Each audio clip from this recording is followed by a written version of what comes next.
A very warm welcome and good evening from Mark Laudy to our Investor Forum. You saw the topic of our forum on the screen just now. Are shareholders responsible for good corporate governance and the success of the listed companies that you invest in? That's the question that we're endeavoring to answer for you tonight. We'll be covering a variety of perspectives: the rights of shareholders, the responsibilities of shareholders, stewardship, and precisely what happens in that interaction between companies that need the investors and the investors that need the companies. In the next 20 minutes, I'll introduce to you our panelists who will be here to answer your questions. And in fact, you can submit your questions at any time through our Zoom chat. Just click on the chat button at the bottom of your screen and you'll be able to drop your question in. We'll endeavor to answer all questions that you pose this evening. Also, just now, as we were opening the show, you saw that there were many QR codes for you to scan, many parts of the SIAS activities that you can take part in. Keep your mobile phone handy because I'll invite you to scan another QR code shortly in order to also take part in the questions that we'll be asking you tonight. Now, stewardship. That's where the rights and responsibilities of shareholders intersect. And it's the topic of discussion tonight. How much of that stewardship should tip over into activism? How much responsibility should shareholders take in addition to the rights that they already insist upon? In order to kick us off this evening, I'm very pleased to welcome here on our Investor Forum this evening. You know and love him. He's, of course, the founder, president, and chief executive of the Securities Investors Association of Singapore, Mr. David Gerald. Good evening. Good evening, Mark. Thank you. Thank you for that. And thank you, everyone, members of SIAS, for joining us this evening. We thought of this topic as the topic for discussion for tonight is because I think many investors, shareholders believe that they only invest for dividends or for capital appreciation.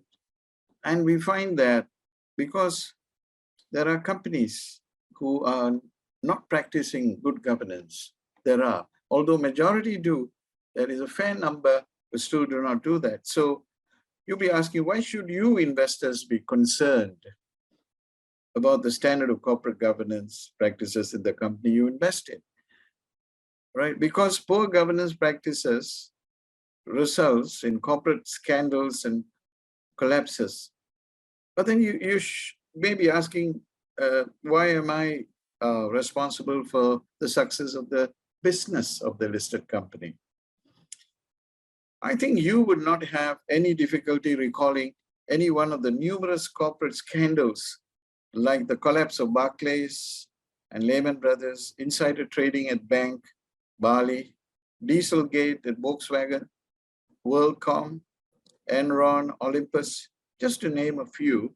In Singapore recently, High Flux will be fresh in your minds.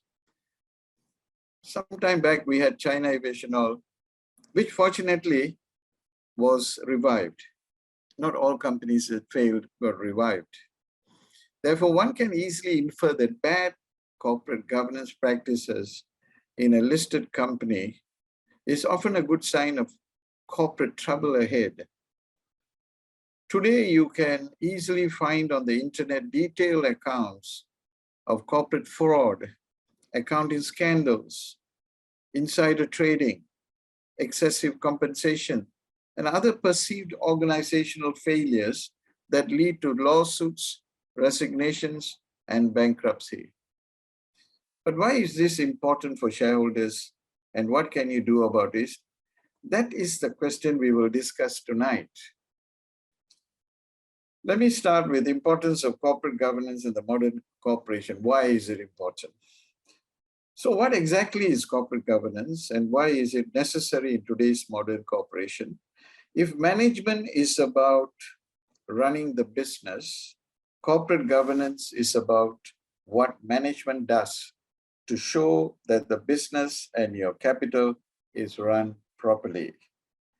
All companies not only need good management, but they also need good governance to measure up to the expectations your expectations as shareholders and stakeholders at large. Here, the board of directors plays a pivotal role in influencing an organization's governance environment. The shareholders of a company must have the comfort of knowing that their capital will be managed to their expectations.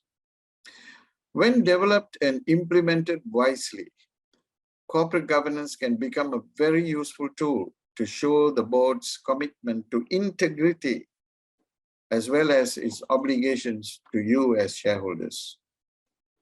Conversely, poor corporate governance policies can cause a breakdown of trust, both internally and shake the confidence of shareholders. When this happens, it can result in a loss of shareholder confidence that can affect the future of the company. Let me deal with role and responsibility of shareholders, of yourself. Now, when you buy a share of a company, you must be mindful of your role and responsibility. You are the owner of the company and you provide financial backing in return for potential returns, such as dividends over the lifetime of the company. However, a shareholder doesn't manage the day-to-day business of the company, as this is left to the management. Nevertheless, you as shareholders of any company, you have a responsibility to ensure that the company is well run and well managed. How do you do that? You do this by monitoring the performance of the company reported in the annual report, and by raising your queries or giving your approval to the actions of the management of the company at general meetings. You should acquaint yourself with the various laws and governance recommendations in the code, which I'm sure will be covered by the lawyer on the panel today. Now, in addition, decisions about the company's goals and overall performance often require your approval as a shareholder, which includes but is not limited to the following: changes to the constitution of the company, declaring a dividend, appointment of directors, approving the financial statements of the company, winding up of the company by way of voluntary liquidation, appointment of auditors. Shareholder decisions can be made by resolution or at general meetings where shareholders discuss the company's performance and vote on relevant resolutions at the meetings. Institutional and large investors represent themselves at private meetings with the management or the board, whereas minority shareholders like you have only the option of expressing either your approval or agreement at the annual general meetings of the company. Fortunately, in Singapore, you have us as your voice to represent you through SIAS. Additionally, as shareholders, you must monitor your investments regularly. A public listed company will make announcements public via announcements on SGX for SGX listed companies. You are expected to read the announcements of the company by monitoring the website, which many still do not do. Shareholders are expected to also read and understand the annual reports and sustainability reports published by the company.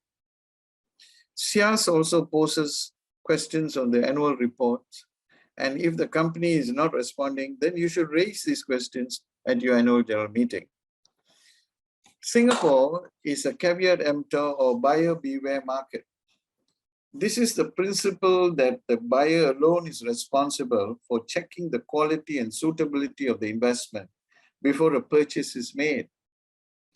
Potential shareholders are therefore also expected to study the company before investing in it.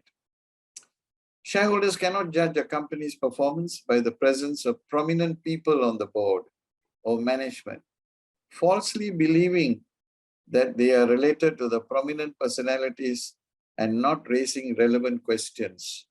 even in the face of possible early signs of distress. And this has happened.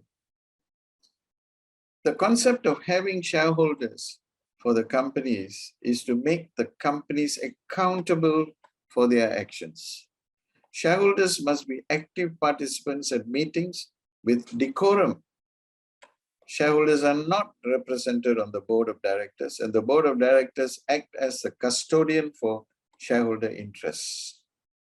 Investing in shares of a company is not a passive investment, and one cannot have the mindset of buy the shares and leave it to grow.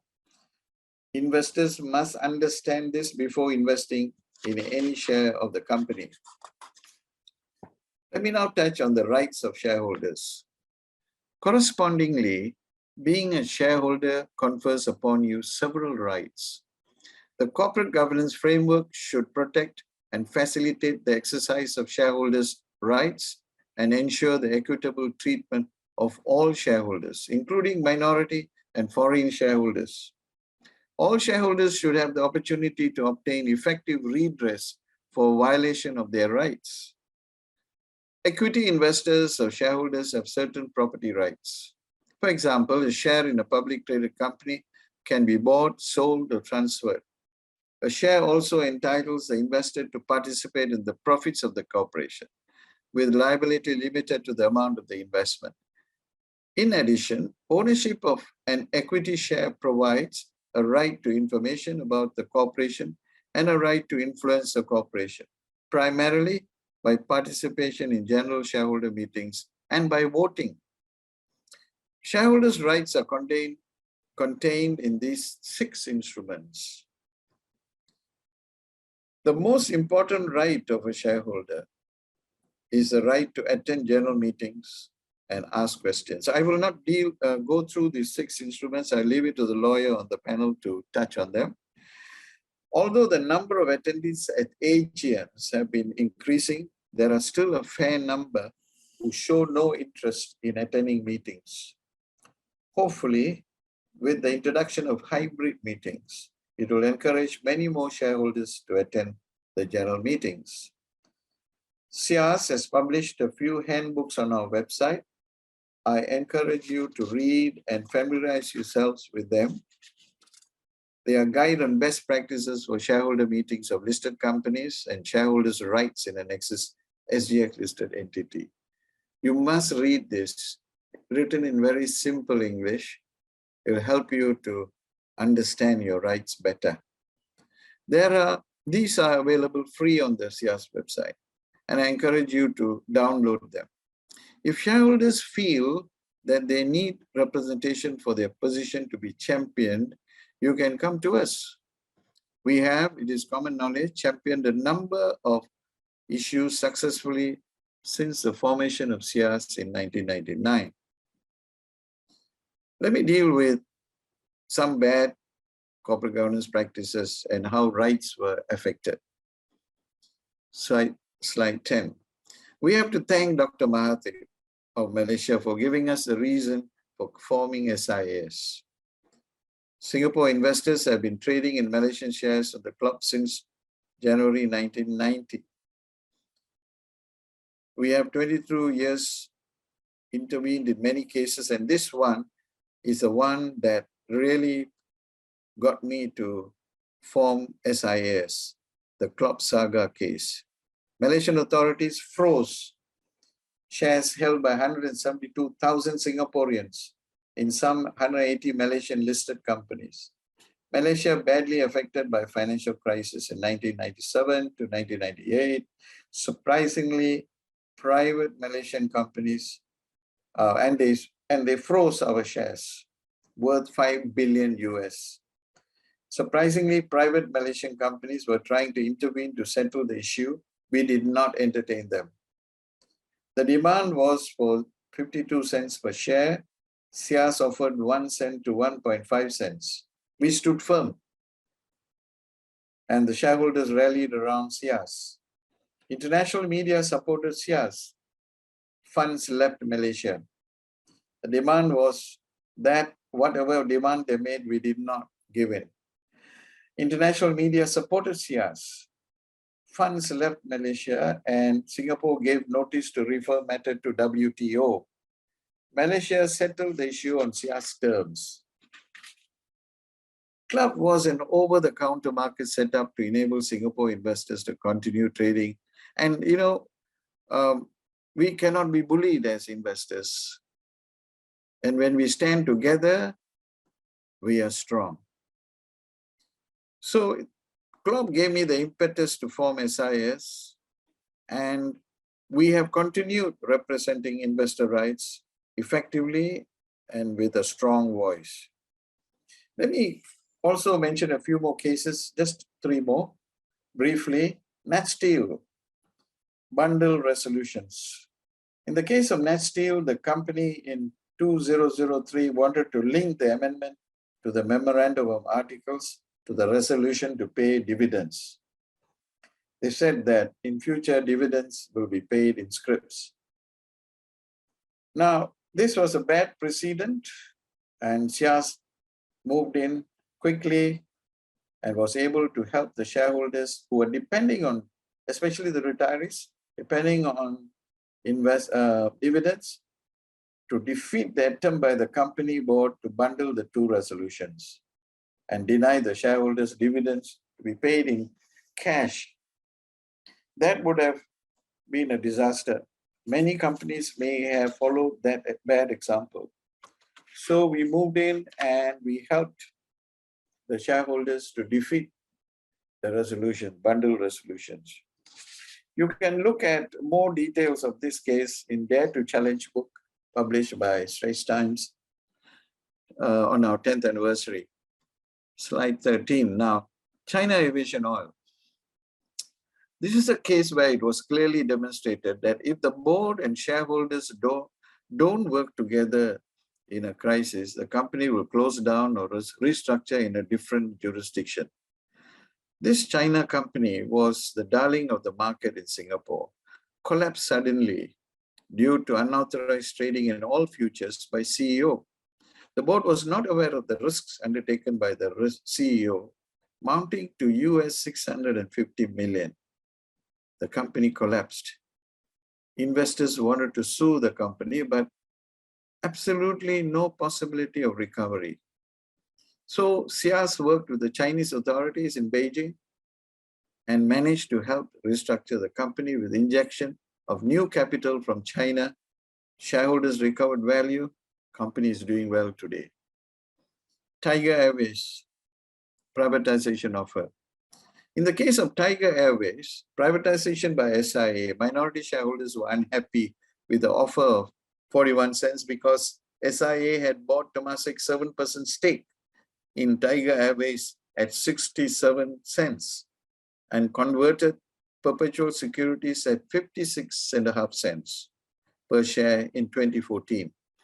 However, retail shareholders who held on to their IPO shares that were bought for $1.50 a share and subscribed to all 3 rights issues since IPO would have paid an average of 67 cents a share.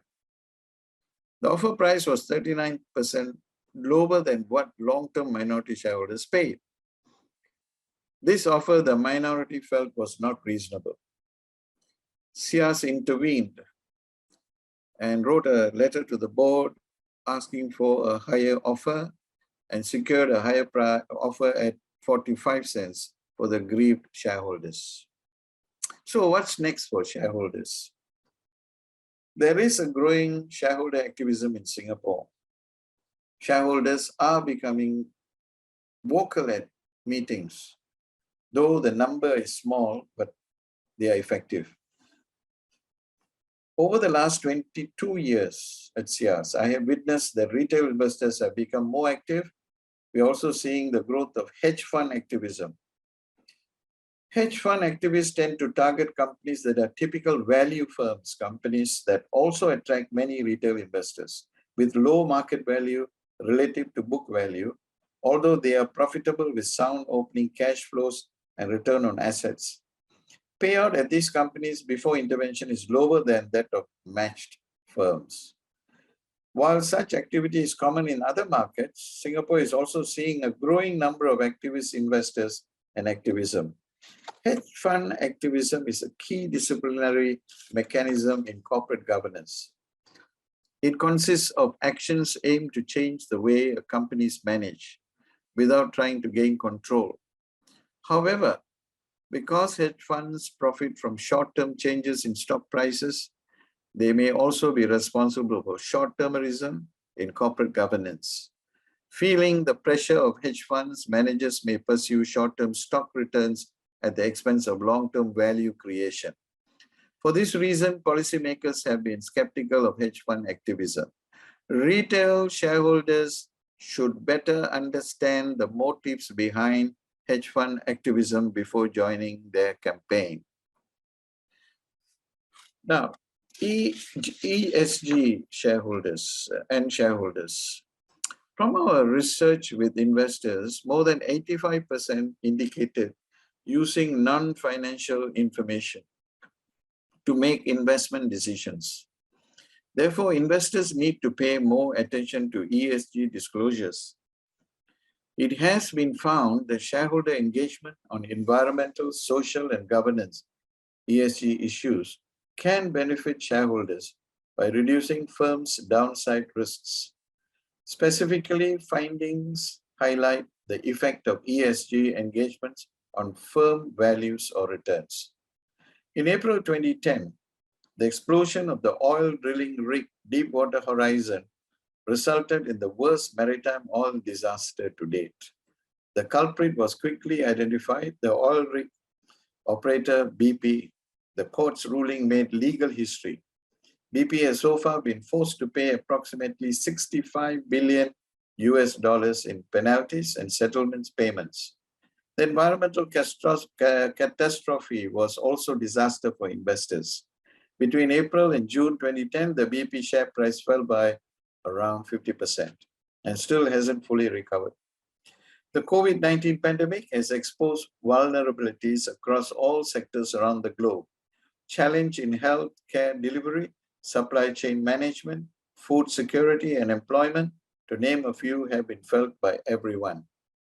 Now, with the push of the COVID-19 pandemic, companies are shifting slowly and consciously to more sustainable frameworks that give equal, if not more, importance to social and environmental impacts. Now more than ever, investors need to pay closer attention to ESG issues. In conclusion, are shareholders responsible for the success of companies? SIAS for almost 20 years has been tracking the disclosures of companies and rewarding them with the Singapore Corporate Governance Award. A study of the winners of the SIAS Corporate Governance Awards by Singapore Management University has shown that the performance of these winners outperformed the STI index consistently. The success of companies you invest in should be your concern. You must hold the company to accountability. I have also highlighted the shareholder activism improves corporate governance and correspondingly improves return to shareholders. However, shareholders need to have a long-term view and embrace sustainability. In conclusion, let me thus say that it is only through the collaborative efforts of shareholders and stakeholders to seek accountability of listed companies to drive improvement of corporate governance, thereby increasing shareholder value, thus creating a vibrant capital market. I wish you all a safe stay and healthy and safe stay. Take care. Thank you for listening. I now will leave it to Mark Cloudy. Over to you, Mark.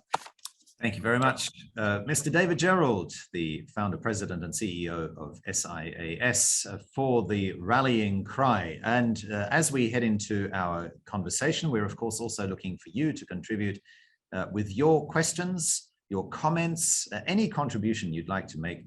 Please do so using the following channels. Firstly, you can click on the Q&A button at the bottom of your Zoom screen, where you'll be able to pose your question. In addition, we'd also like to ask you a couple of questions about what role shareholders have in ensuring the good corporate governance and success of listed companies. You can see there's a QR code here on the screen now. Please scan that or open another tab in your browser, or maybe use your mobile phone go to menti.com and key in the number 1091-999, 1091-999. The QR code is there to make that process a lot simpler. There's already, in fact, a question waiting for you. Once you've checked that QR code, the question that we're asking you is, what 1 to 2 words currently describe how you can influence governance of listed companies? Maybe it is attend shareholder meetings. Maybe it is call the CEO. Whatever your views are, what 1 to 2 words describe how you can influence governance of listed companies? That's the question that I'd like you to answer now by scanning the QR code here on the screen. And with that, I'm also very pleased to introduce our panelists here at the Investor Forum. First, Head of Corporate at Lee & Lee, Lead Independent Director of First REIT, as well as Vice Chairman of the Singapore Institute of Directors. He is Mr. Adrian Chan. Welcome, Adrian. Hi, Mark. Good to see everyone. You. You're also a member of the Catalyst Advisory Panel of SGX, so we're looking forward to getting your input this evening between now and 8:30. We're also joined by the Group Head of Capital Markets and Investor Relations at ESR. She was previously Head of Investor Relations and Capital Markets Compliance at CapitaLand, and has previously been the recipient of the Asia's Best Investor Relations Professional Award, Ms. Chang Rui Hua. Hello, good to see you. Hi, Mark. Hi, everyone. Welcome, nice to have you with us. We have 2 other panelists with us, the Director of the Center for Governance and Sustainability at the NUS Business School, and the one who's at the apex of the Singapore Governance and Transparency Index, Professor Lawrence Loh. Prof. Loh, good evening. Hello, yes, good evening, Mark and everybody. Nice to see you again. And the Honorary Secretary of SIAS, Chairman of Credit Counseling Singapore and the Investor Education Committee of SGX. He is Mr. Ang Hao Yao. Hao Yao, good evening. Hello, thank you for the invitation. Great to have you all with us. And once again, for you watching us this evening, please make sure that you add your questions or comments here in Zoom or scan the QR code to take part. Now, my first question, Adrian, has to be, we just heard about the importance of shareholders getting involved and holding companies to account. Because you wear so many hats, the legal hat, the independent director hat, as well as your role at SGX. Adrian, where do you come in on this topic? Yeah, thanks, Mark. Tough question to start. So I'm going to try to earn my spurs on this panel. I guess the starting point is maybe I can sketch out the sort of legal framework where shareholders find themselves in, because we inherited our legal system from the British, and how the this Westminster system works is shareholders essentially don't have any duties or obligations or responsibilities and cannot be sued. So technically, shareholders can vote. They have 2 rights, right? 2 principal rights. They have the right to vote their shares, and they have the right to receive dividends and distributions.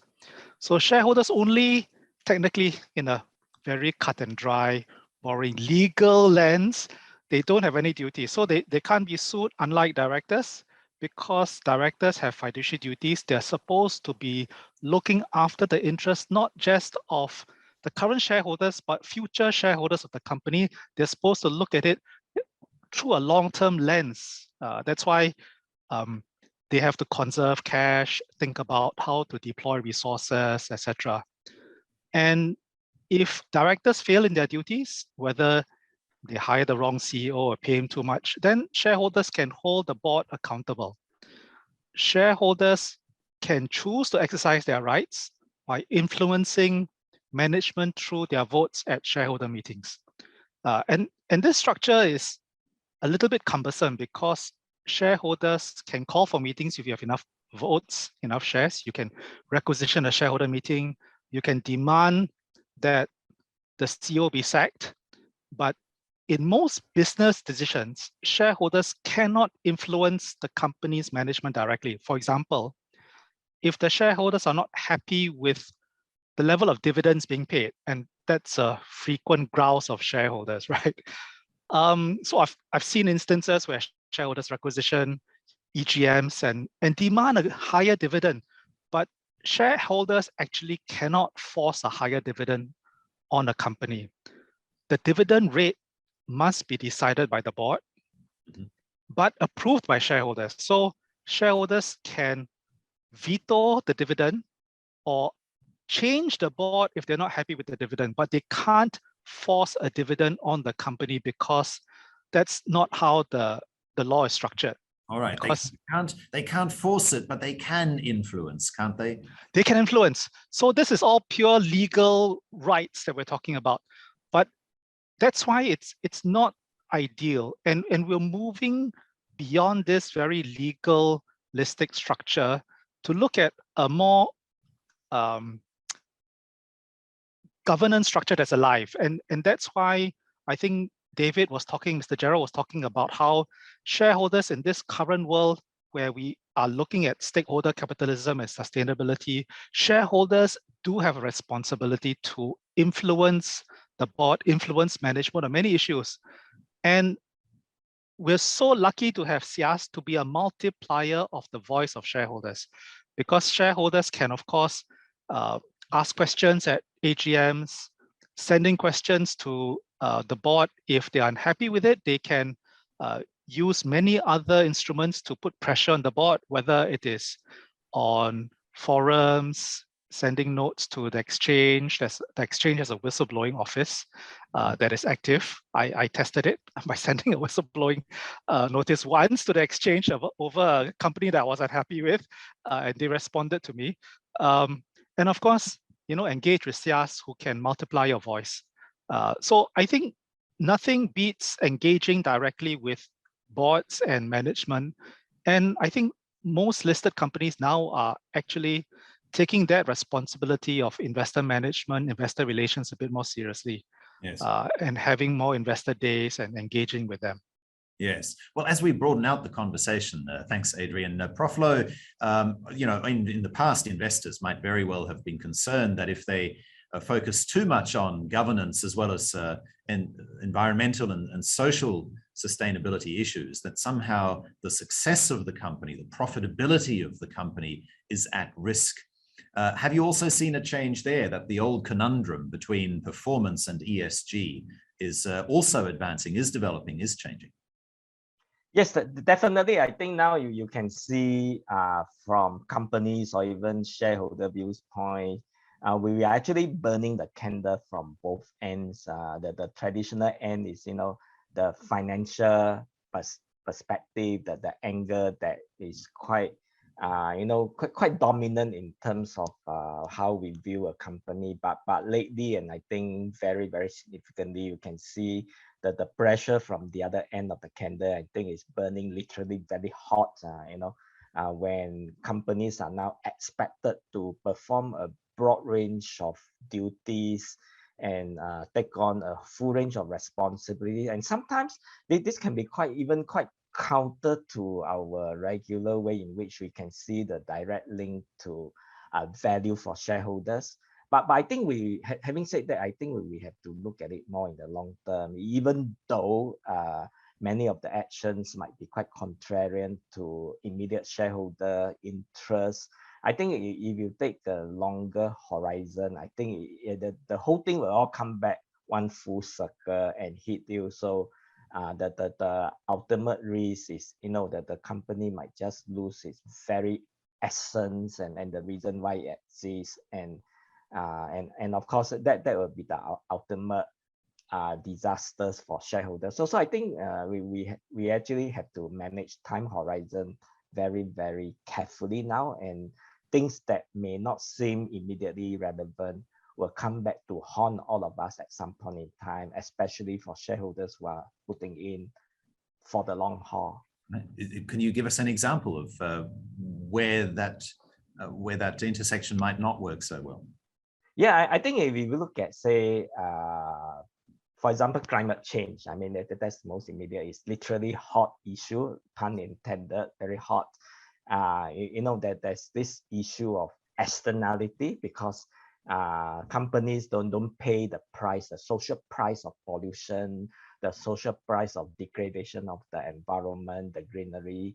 But at the same time, ultimately, if even individually or collectively, if there's a massive, I'll say, turnover of the environment towards the worst, I think everybody will west off. So I think we really have to resolve this incentive issue very well. And I think shareholders will now probably have to play a very important part, because they have really nothing to lose but their shares, you see.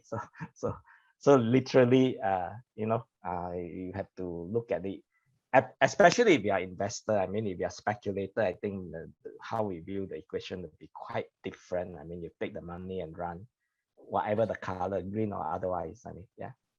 Okay, fascinating. And Rui Hua, earlier on, we saw in Mr. Gerald's slides, 85% of shareholders make decisions on things other than financial metrics. Now, in your role in investor relations, what are you seeing in terms of what investors are asking for, what they're demanding, and what you're able to do for them?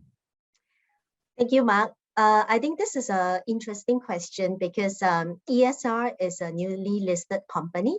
So basically, when we first got listed in Hong Kong in 2019, we are just a new company, and a lot of my colleagues, including the co-founder and co-CEOs, they may not have the experience of running a listed company. So, and from my perspective, we come from a practitioner, which is a company perspective. There is a difference between what we call a kind of a startup versus a listed co, right? So I think it's actually a transition process for all the kind of my colleagues as well as my CEOs and co-founders, and I think they realize that after being listed for almost 3 years, they see that shareholders' views as well as the kind of feedback is very important.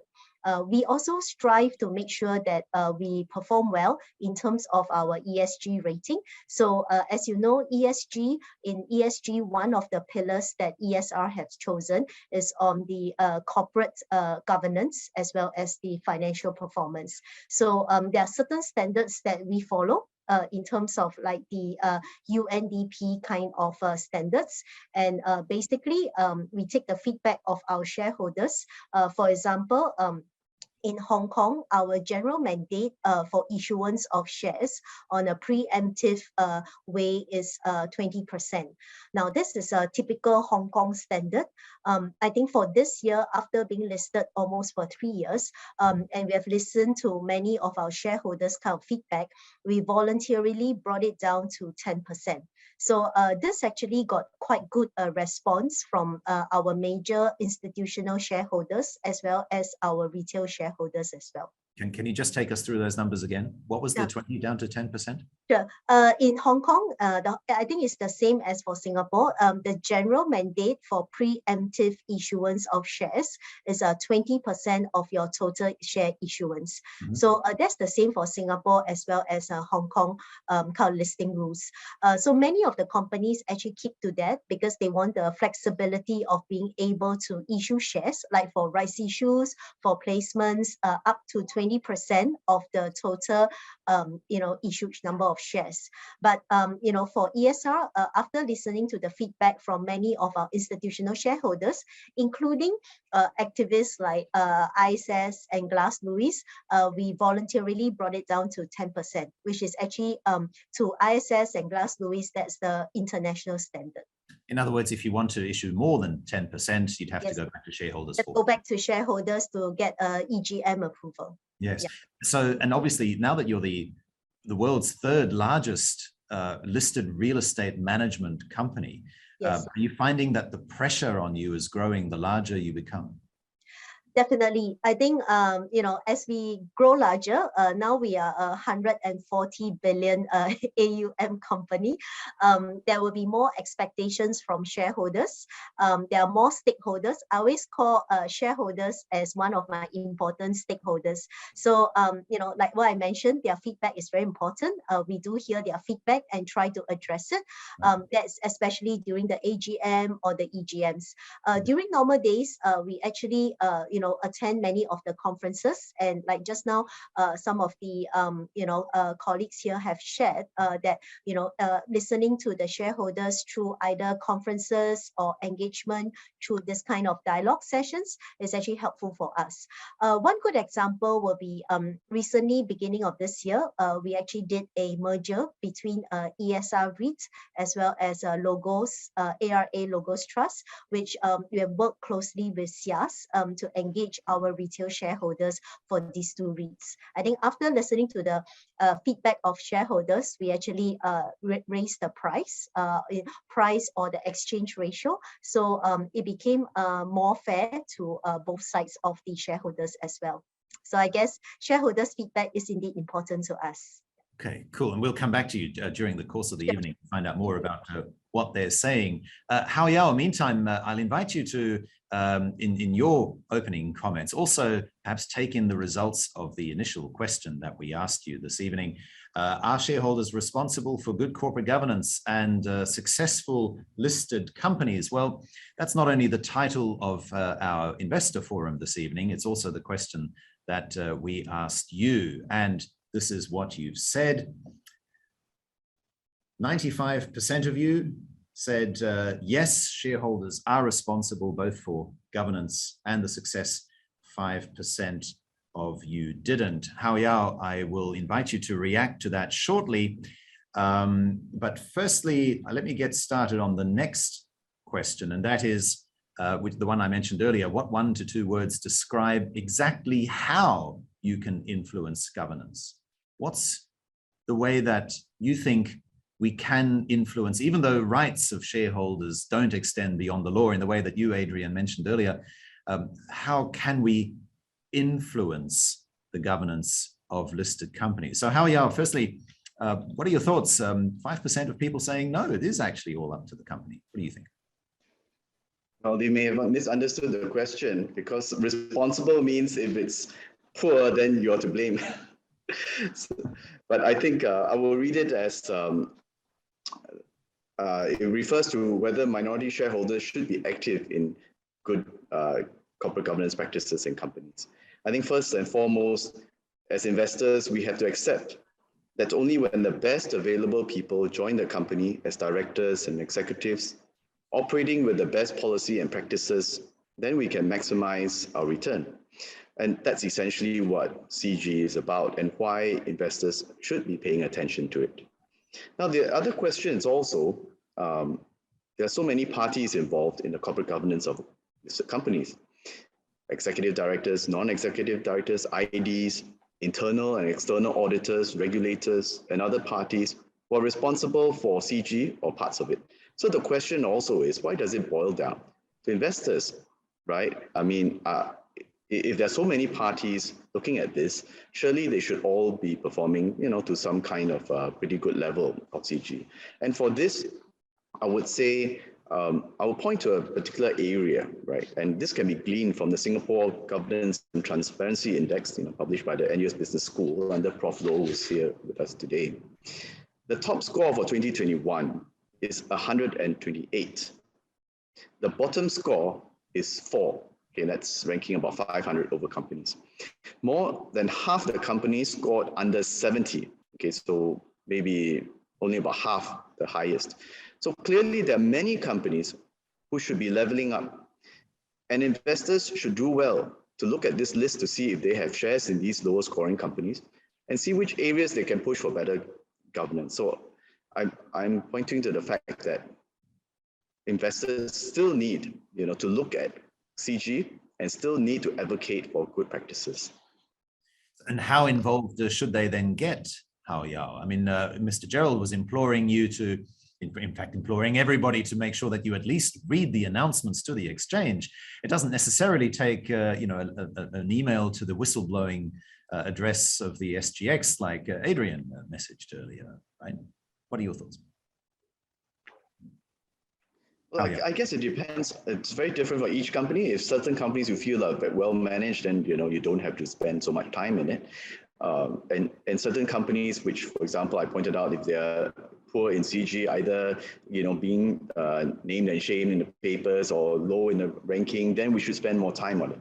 And when we spend time on it, of course, you have to look at where in the code of governance they're not performing well. Is it transparency? Is it succession planning, and so on and so forth? And we should, in our actions, either attending AGMs. And now you can even ask questions before the AGM, right? And so that's something a bit new, and we should make use of that. It doesn't take a lot of time to send an email, and the company would generally, respond to it. And of course, you should vote, right? And I think these are the basic areas. I mean, it really depends how involved you really want to get into, or how much you feel is strongly for a particular issue.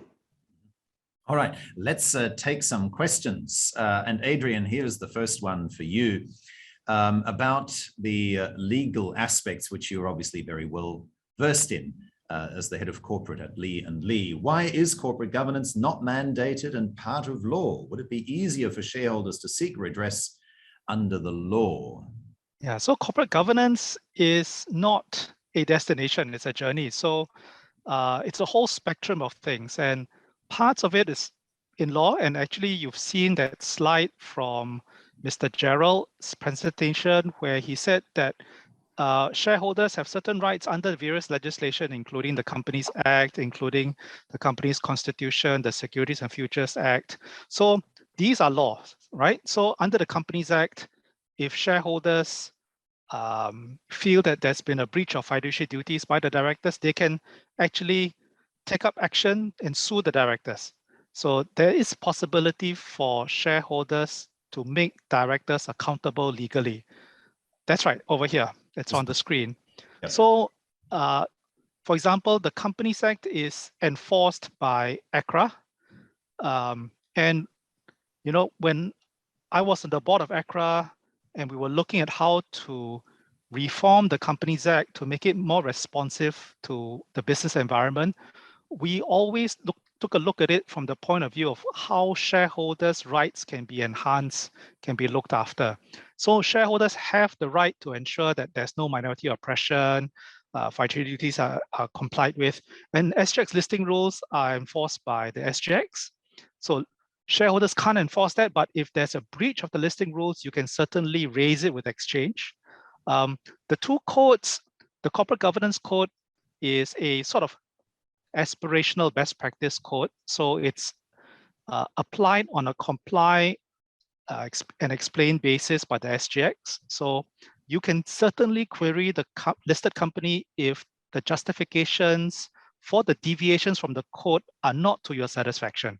So for example, if listed company is not disclosing the remuneration of its CEO and its directors, you can certainly take the company to task by asking hard questions of them, right? The takeover code is enforced by the MAS and the Securities Industry Council. So if you have issues with a takeover done by a listed company or a major shareholder, you can certainly raise issues. And we've seen in the press how shareholders are not so happy that there's a loophole in families or offerors using private vehicles to assist them in getting the 90% achieved, because they don't need to get a large majority of the shares from minorities, and they can count their own stake in hitting that 90% level. Mm-hmm. And Securities and Futures Act, of course, is enforced by the MAS and the SIC as well. But shareholders are very much the driver's seat to enforce the company's articles, the memorandum articles, which we call the constitution nowadays, because that's a contract between the company and the shareholders. So if there's a breach of the constitution, you can certainly sue. So I mean, the corporate governance spectrum is wide one.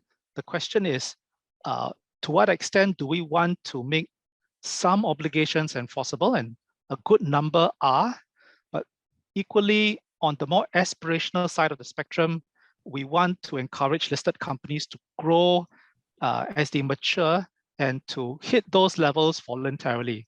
But certainly shareholders can push them along. So for example, we've seen in the Sembcorp Marine merger, questions being raised. Individual shareholder, Mr. Philip Lowe, I don't know, is being so active in that, having his own website and being a shareholder activist like that. He's doing a lot of work in that area. And of course, in many other REIT mergers, we've seen how activist shareholders can play a part. So certainly there's a way for shareholders to ensure that their voices are heard. Okay, so hopefully that answers your question about the law. It looks like there are enough laws out there. And just recently, we also saw this.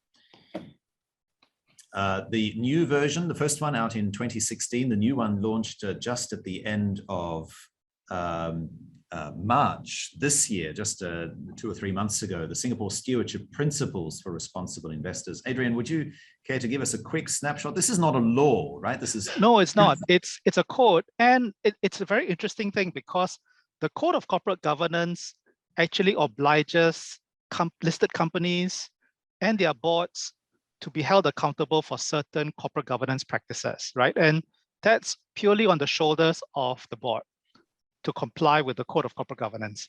And equally now, we're trying to say, shareholders, you now have certain responsibilities to hold boards and management accountable. And these Singapore Stewardship Principles, which we loosely call the Stewardship Code, but they're technically stewardship principles because they are not enforceable. Just like the Code of Corporate Governance is not law, these stewardship principles are also just a code providing guidance for responsible investors, largely institutional or fund or asset managers or property managers, asset owners, and to provide principles for which they can use to put pressure on boards and management to hold them accountable. So they encourage you to engage with boards and management, monitor, ensure compliance, and we're taking a cue from the UK Stewardship Code, and this is the second edition, as you said, Mark, and we hope that this will gain traction.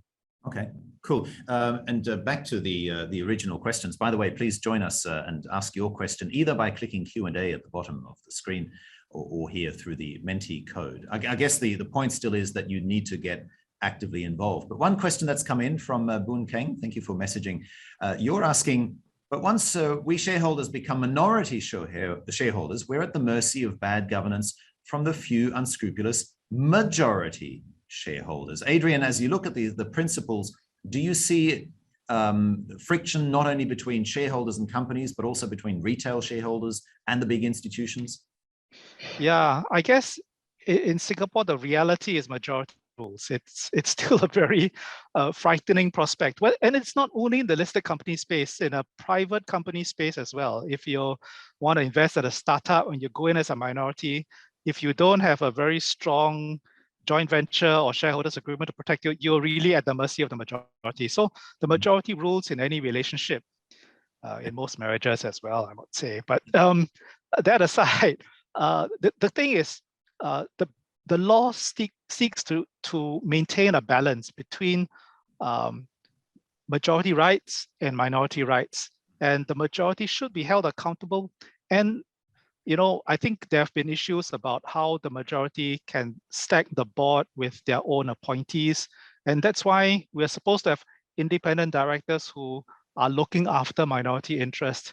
Yes. So that's how both sides are seen to try to reach a nice balance and equilibrium. Yes, independent directors like you, Adrian. I'm sure there are others.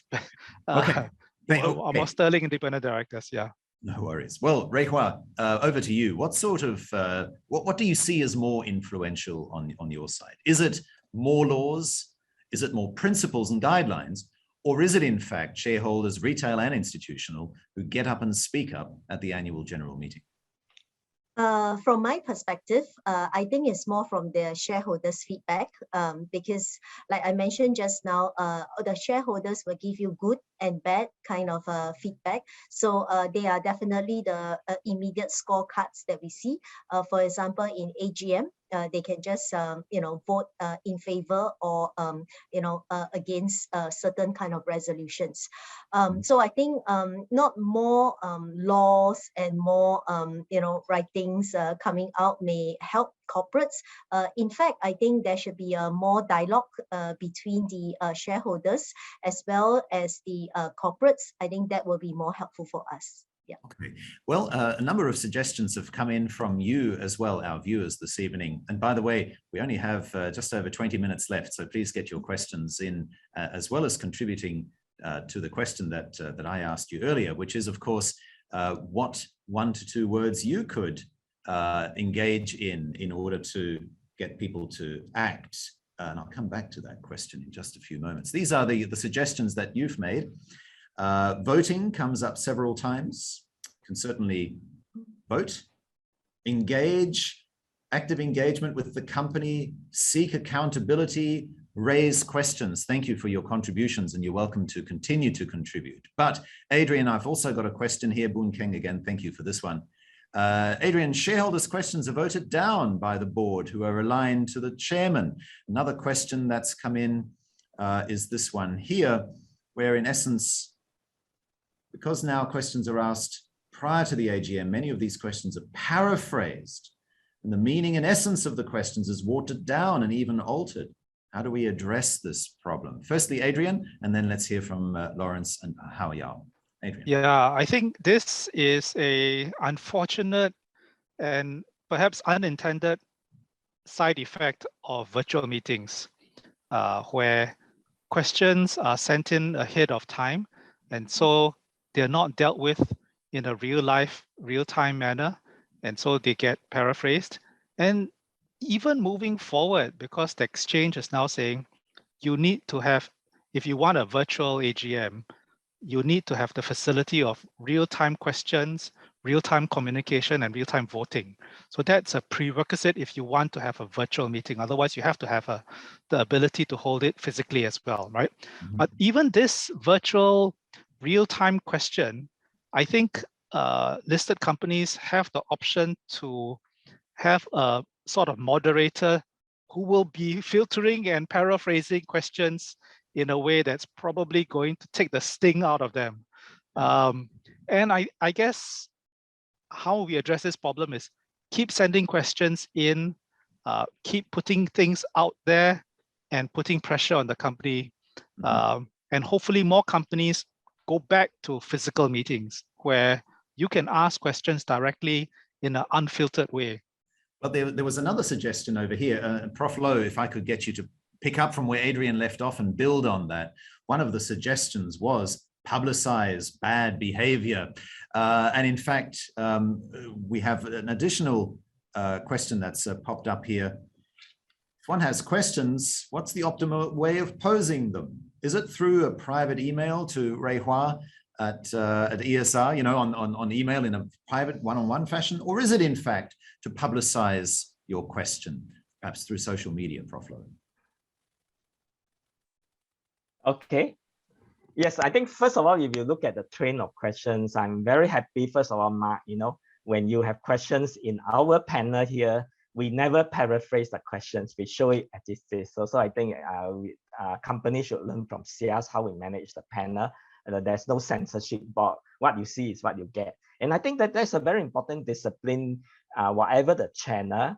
I think it is very important to retain the essence of the question. So I'm not so sure why they want to paraphrase. Probably I think it's something that we usually do as an educator and a presenter, communicator myself. Sometimes I shape the question in such a way that I already have the answer. So I think, Mark, this is your profession, you're expert in. Prof. Loh, you're giving away your secrets. But in so doing, you are watering down, right? I guess isn't that, I mean, yes, intentional. And I think sometimes you have a very bad questions. I do that in many seminars. I try to make a virtue out of necessity and I turn it in such a way that after answering it, I look so good. I think that a lot of companies are doing that, and I think in some way it's not really greenwashing, but question washing.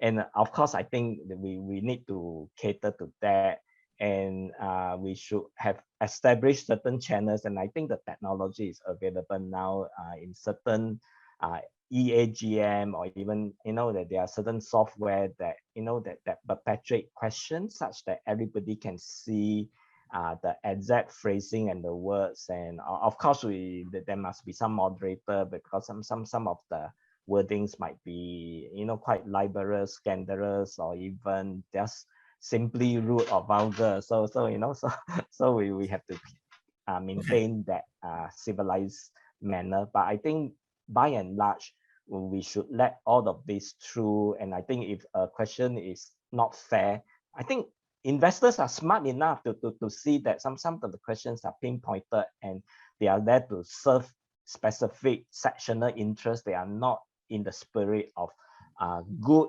I would say, responsible shareholders behavior. Okay, let's build on that, Hao Yao, about those, the way the questions asked might also have a great impact on how it is answered, or whether it is in fact answered. Let's build on that with this next question. Some companies close off their Q&A submissions more than 2 weeks prior to the AGM. Hence, shareholders only have 1 week to read through the whole annual report and ask their questions. Is this right? How do we address that? Hao Yao. Well, I read the annual reports quite quickly, so I'm not sure it requires really a week to read even several annual reports. I think on the other side, the companies really don't need 2 weeks to answer questions. So yes, I think there should be longer lead time, and really should tighten up this schedule. Well, in defense of the companies, Rui Hua, please jump in shortly. Firstly, you're a sophisticated investor, Hao Yao, so you probably read an annual report before bedtime, whereas most people probably need a little bit more time. And the companies, they also need to make sure that the answers are filed before the close of proxy voting, so that you can take the answer from the company on board in casting your vote. I mean, but yes. Once again, it's all very tight, isn't it? Yeah, well, I guess you can share the time between us, 3 weeks, 1.5 weeks. But I don't think that's as important as whether you can come up with a good question, and whether a company provides a good answer, something you discussed earlier. Should companies have longer to file their annual reports post-year closing? The schedules are very tight for everyone, I think, because there's audits and such. So I don't really think it's that big an issue. I think if you have 1 week or 10 days, you should be able to ask whatever questions you want to. Okay, Rui Hua. Yeah. Like what? You mean what kind of questions? No, I was going to throw over to Rui Hua to also give your insights, because you're the one who's got a field. When shareholders submit questions ahead of the AGM, you're presumably at the receiving end of those. So what's the inside word? Sure.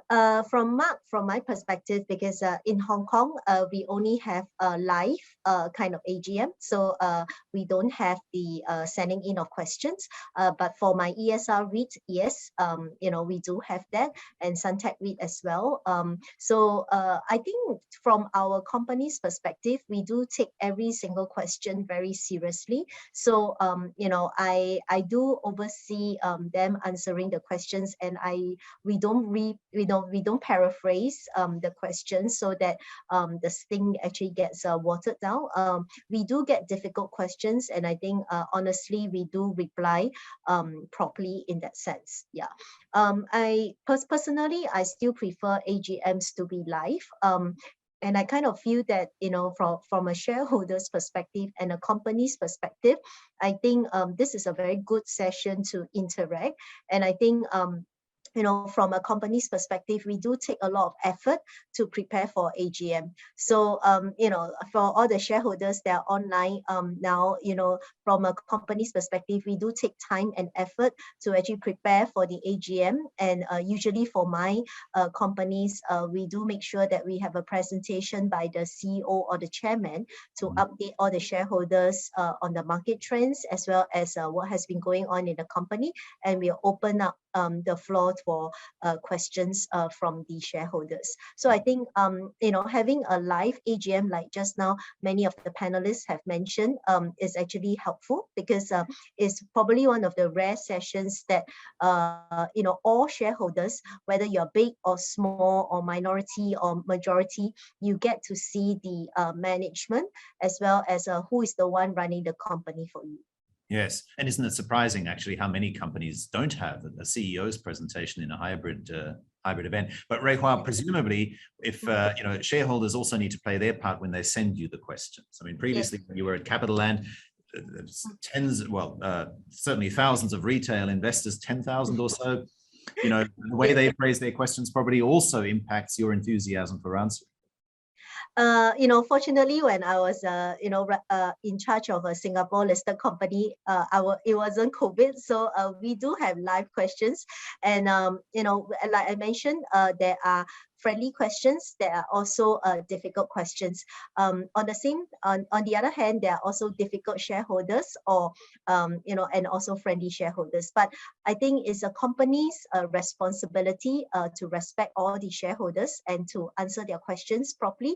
I used to prepare the Q&A for my management, and trust me, it's actually to the hundreds of the pages for the Q&A. So like I mentioned, companies do take AGM very seriously, and so I hope that all the shareholders can also take the AGM seriously as well.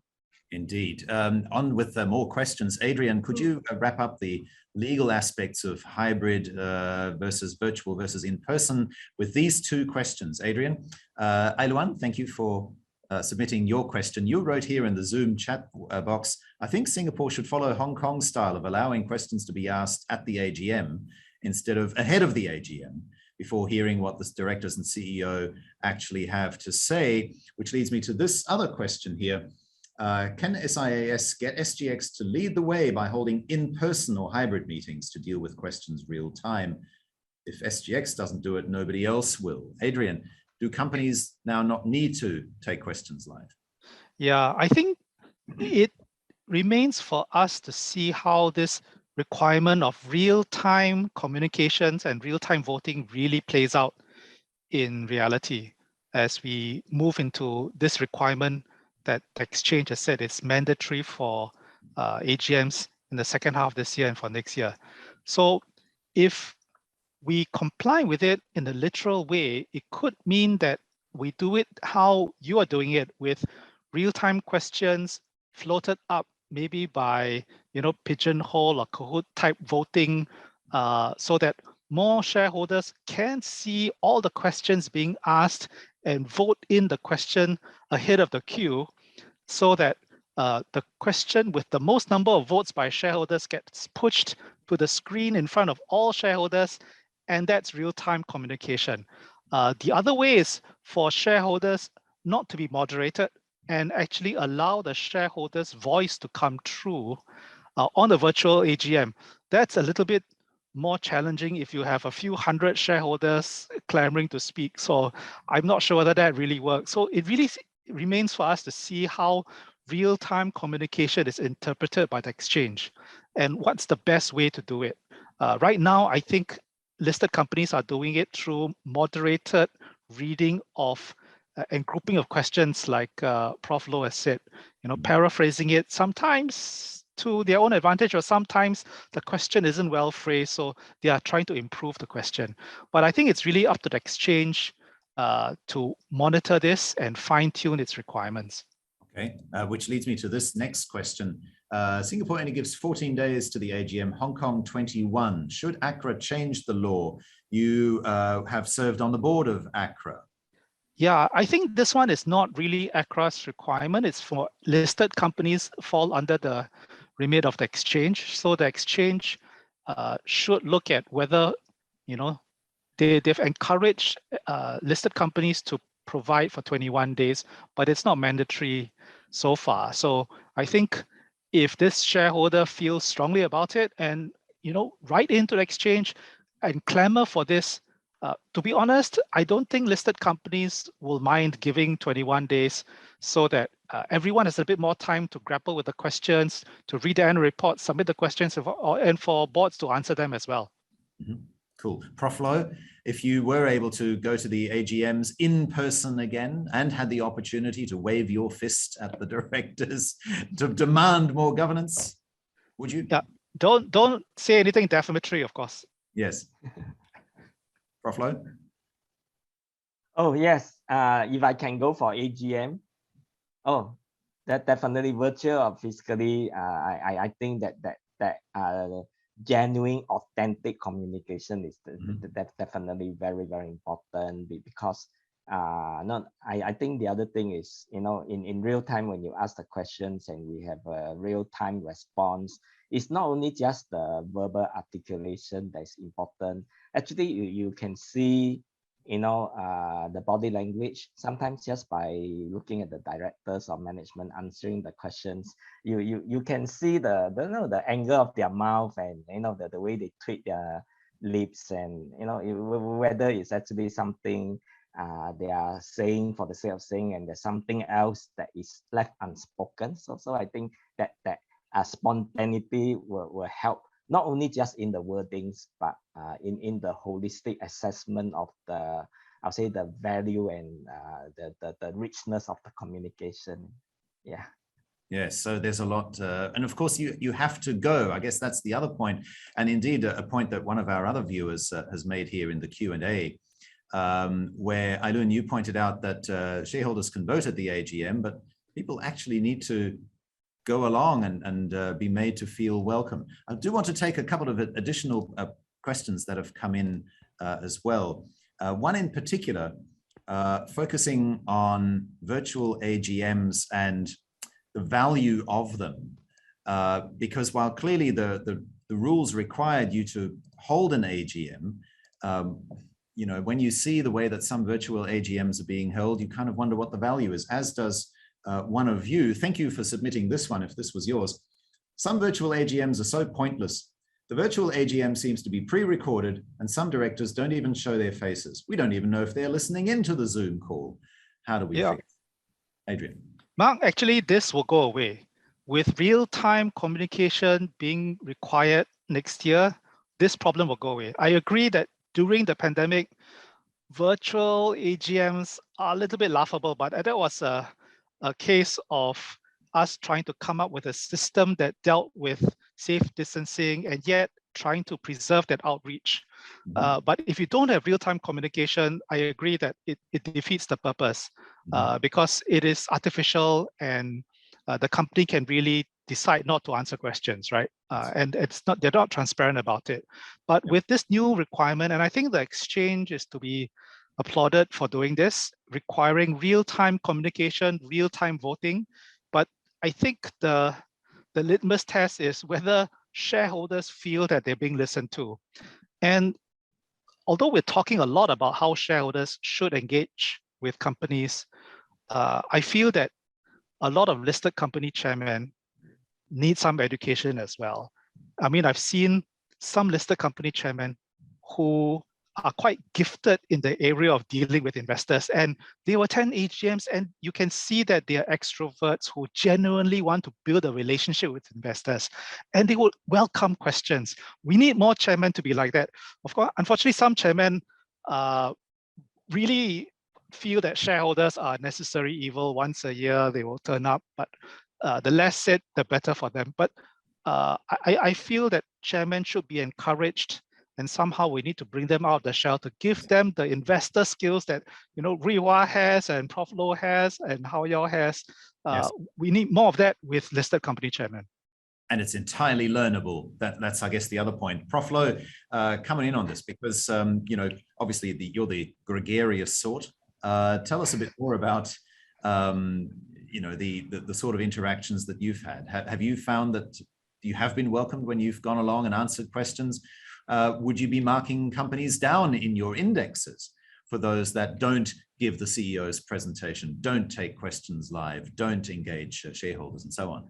No, and unfortunately, the AGM process is not quite, I'll say, assessed in terms of good governance. Most of us just are focused on the content, the substance, and I think maybe it's high time.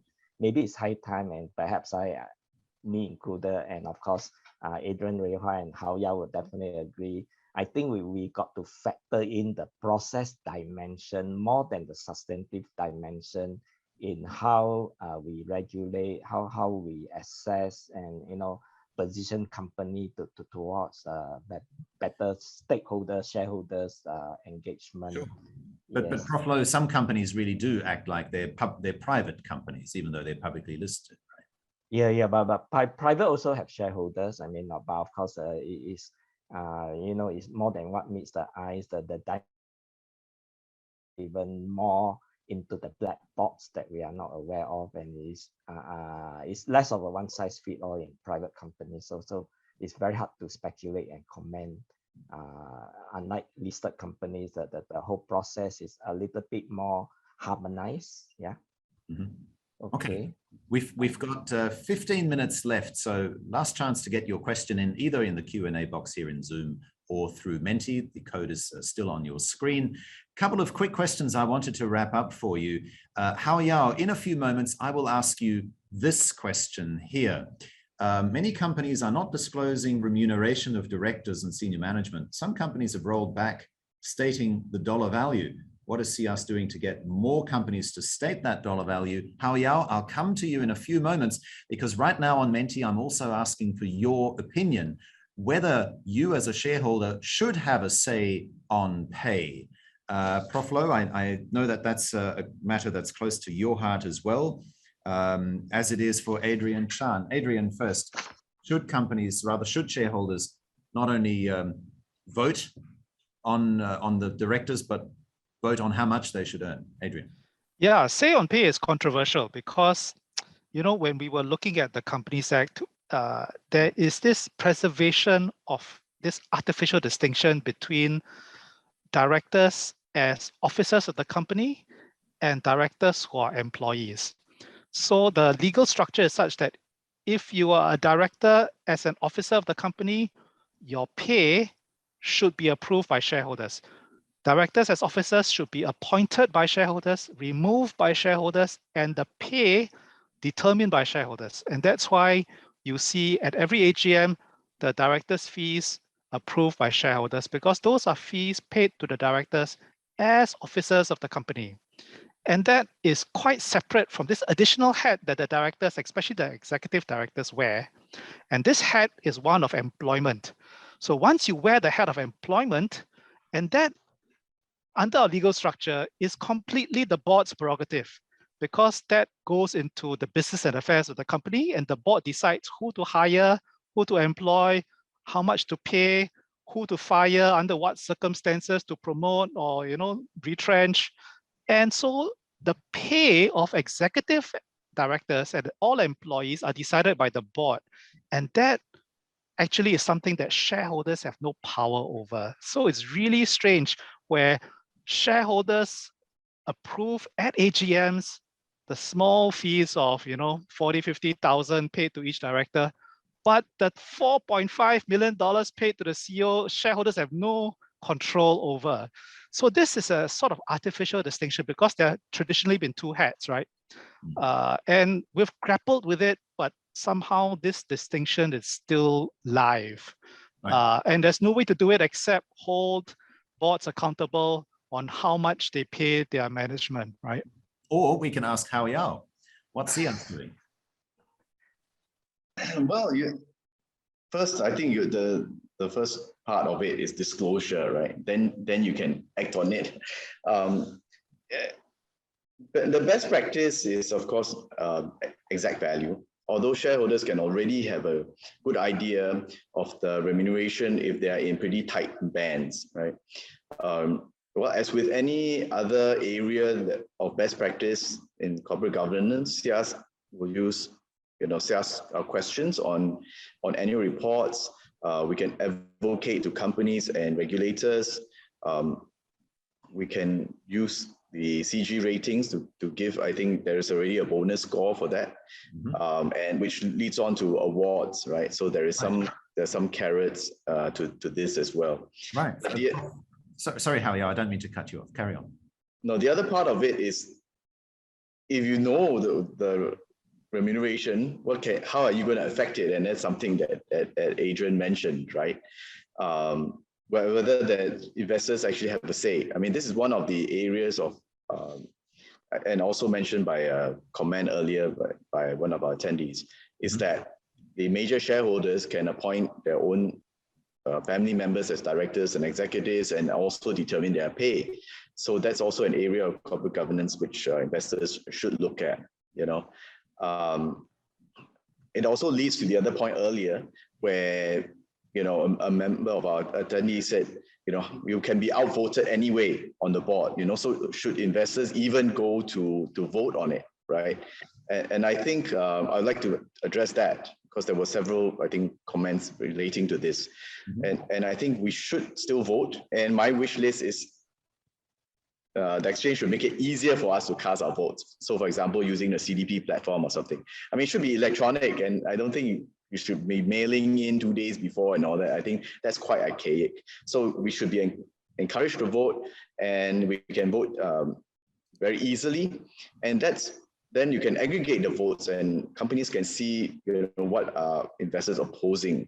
And I must also point out that now with the advent of the 2-tier votes, investors have a say in the independence of long-serving directors. So do cast your votes, and there are also certain other areas where major shareholders are conflicted and can't vote, and that minorities have a big say in those. So there are areas, and look out for them. Good, thank you. Howie, Profilo, are you in fact calculating or incorporating the disclosure of remuneration into the corporate governance score? No. In fact, this is already in the corporate governance score, but I want to maybe answer this differently from my colleagues in the panel.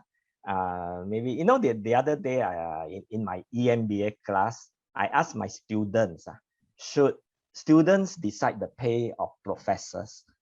Yeah, I mean, I use that as a preamble to give my lecture on pay. So I say, and then all the students unanimously in the class pull up and say, it's high time students decide how professors should or should not be paid. And I think it's so unanimous. But I think that the problem is this, and I think we can actually extend it to a corporate situation, is supposing you have this situation that the professors will actually water down their courses and make it so easy, palatable, and there's no substance, no learning value at all in what you provide. And but actually, if you look back, I mean, Mark and maybe all of you, if you put yourself back years ago when you were students, I mean, which are the professors that you remember? They are the tough ones who give you a hard time in class, and 10 years, 20 years down the road, you really treasure them, but at that point in time, you really hated them a lot. So I think same as directors and management. I mean, sometimes if we have too much say on pay, they might resort to popularism, and more importantly, I think we might actually attract the wrong breed of directors who are there to pander to the popular sentiments of companies, and they might not even add value to the company. Then I think it is something that backfire on the shareholders. Yeah. Very interesting. Well, I'd say your students are far less forgiving than you watching us here tonight. This is the question that we asked you. Should shareholders be able to vote on executive pay? So far, the 5 of you who have voted skewing slightly in favor of yes, and it should be binding on the company once you have voted. It's not too late for you to vote. Go to menti.com 1091 999, or I'll just flash the QR code one last time. We're fast heading towards the end of our investor forum. And we'll return to that topic in just a few minutes. Adrian, I did want to ask you one other question that one of you has posed here for us tonight. The question is about SID, where of course you also decorate one role. Given what you said, Adrian, what is SID doing to educate or require boards, chairmen, and directors of listed companies to be more outgoing, outspoken, interact more with shareholders, all those good things you mentioned earlier? Yeah, to be honest, SID can do more in educating chairmen, and we are having some difficulty reaching out to chairmen, to be honest, especially the family-owned companies where the chairman or the CEO is a family member, and assuming they don't really take governance that seriously, it's hard for us to reach out to them too. Unfortunately, we've been preaching to the converted, so the people who are active at SID are the independent directors who believe in governance in the first place. So you see the usual suspects, the people who believe in the hymn they're singing already. So I think it's challenging for us to reach out to those family chairmen, family-controlled companies who really don't believe in governance as a life topic and a way of life itself. So we can do more. We can do more, and I hope that we can work with SIAS to nudge them in that direction, right? So sometimes they need to be reminded that they need to interact and deal with investors and shareholders more than just at once a year at AGMs. They need to make it a way of life. Okay, great. Adrian, I've got two more questions. Final call, please scan the QR code if you haven't already. Add your voice. Should shareholders be able to vote on executive pay? There are a variety of choices. One is yes, but as a guide only, yes, and it should be binding, or no, they shouldn't. Adrian, can I just ask you just a couple of other questions that have come shortly before we wrap? The first one here is in relation to the proxy votes submitted pre-AGM. With proxy votes submitted pre-AGM, the company actually knows the results before the AGM. So if a director knows he's lost the vote, does he then pretend to step down? Yeah, we've seen this happening, Mark. We've seen this happening under the current rules and the current virtual AGM system where you can only appoint the chairman as your proxy and votes are counted ahead of time. Mm-hmm. And especially in the two-tier vote, right, where you know that you're going to lose the vote at the AGM, the chairman withdraws the resolution. And so we've seen that. I won't name companies, but very prominent companies have seen their directors put to the two-tier vote. All of a sudden, his re-election is withdrawn. But the good news is that this should be a thing of the past with these new rules that Exchange has implemented with real-time communication and real-time voting. So you don't have to submit your votes ahead of time anymore, right? With these new rules next year, you should be able to vote real-time. And voting real-time is going to be a longer AGM. You need to wait a few more minutes while they count your votes, whether it is virtual or hybrid or physical. But they shouldn't be able to hide the votes by allowing the resolution to be drawn. Right. So this should be a problem of the past, Mark. Well, as Hao Yao said, hopefully we won't have paper slips to do that anymore. Hao Yao, feel free to jump in. Otherwise, I think they can still do it because proxies are still filed, even though there's physical AGMs, right? So unless the people voting against, just kind of show up and then vote on the spot. But if they file their proxies, the same thing can still happen. Yeah, that's true. That's true, Hao Yao. Okay, that's true. So come for the real life AGM, guys. Don't submit your proxies. I mean, submit your proxies if you're overseas, but by all means, come real and surprise the board. Yep, agreed. Adrian, another one for you. Many directors of local REITs don't have to go through unit holder re-election, unlike normally listed companies. Why and should it be changed? Just briefly. Yeah, actually, I am a supporter of this change. I'm a supporter of having all directors, including REIT directors, re-elected, just like the normal listed company having to go through rotation every 3 years. I don't think REIT directors should be exempted from this. It's a hangover from the legal structure of REITs being trusts, but I believe that we should do it. And even if the laws are not changed, I believe listed REITs should voluntarily submit their directors to this. But I believe I'm in a minority on this. So okay.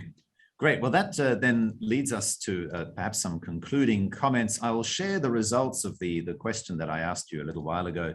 Should shareholders be given a say on executive pay? I'll flash the results as I invite some concluding comments, starting with Rui Hua. The subject of our conversation tonight has been, should shareholders be more engaged, be responsible for the success and corporate governance of the companies they invest in? Rui Hua first.